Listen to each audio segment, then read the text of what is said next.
اگر اس کتاب میں تمہیں کوئی شک ہے جو ہم نے اپنے بندے پہ نازل کی، یعنی رسول اللہ صلی اللہ علیہ وسلم پہ مکہ میں جو نازل ہوئی اور اب مدینہ میں اسی کا ذکر ہو رہا ہے، مدنی صورت ہے، اگر تمہیں اس میں شک ہے جو کچھ ہم نے اپنے بندے پہ نازل کیا ہے یعنی قرآن، تو پھر اس جیسی صورت بنا کر لے آؤ تم بھی، اور اپنے سارے مددگاروں کو بلا لو اللہ کے سوا طرح بھی، اگر تم سچے ہو۔ اگر تم نے یہ کام نہ کیا اور چاہنے کا کر بھی نہیں سکو گے تو یاد رکھو پھر ڈرو اس آگ سے کہ جس کا ایندھن انسان اور پتھر ہوں گے جو کافروں کے لیے تیار کیا ہے۔ یعنی اگر تم اس جیسی کتاب بنا کر نہیں لا سکتے تو اس کا مطلب یہ ہے کہ تم نے مان لیا کہ اللہ کی کتاب ہے، اور اللہ کی کتاب مانتے ہوئے جب اس کا انکار کرو گے تو پھر تمہیں سخت سزا ملے گی، اور وہ سزا کے آگ، اور اس آگ میں تم بھی ہوگے اور ساتھ پتھر بھی ہوں گے۔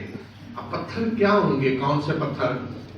اس کے دو مطلب لیے گئے ہیں۔ ایک تو یہ کہ پتھر وہ جو ایندھن کے طور پہ چلیں گے، جیسے کوئلہ پتھر کا ہوتا ہے جلانے کے لیے۔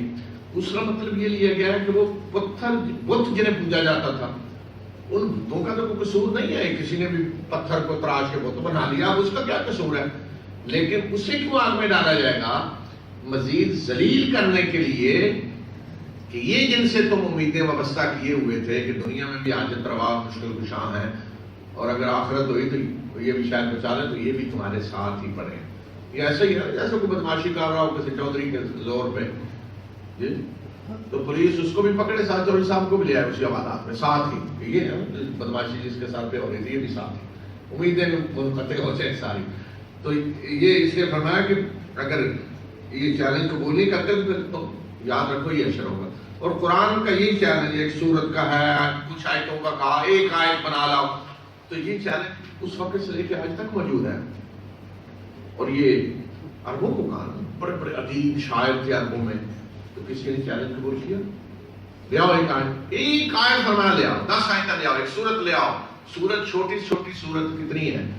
3 آیتیں، وہ 3 آیتیں لے آؤ، کوئی لا سکا نہیں۔ اعتراف کرنا پڑا بڑے سے بڑے ادیبوں اور شاعروں اور سب کو کہ اللہ کی کتاب ہے۔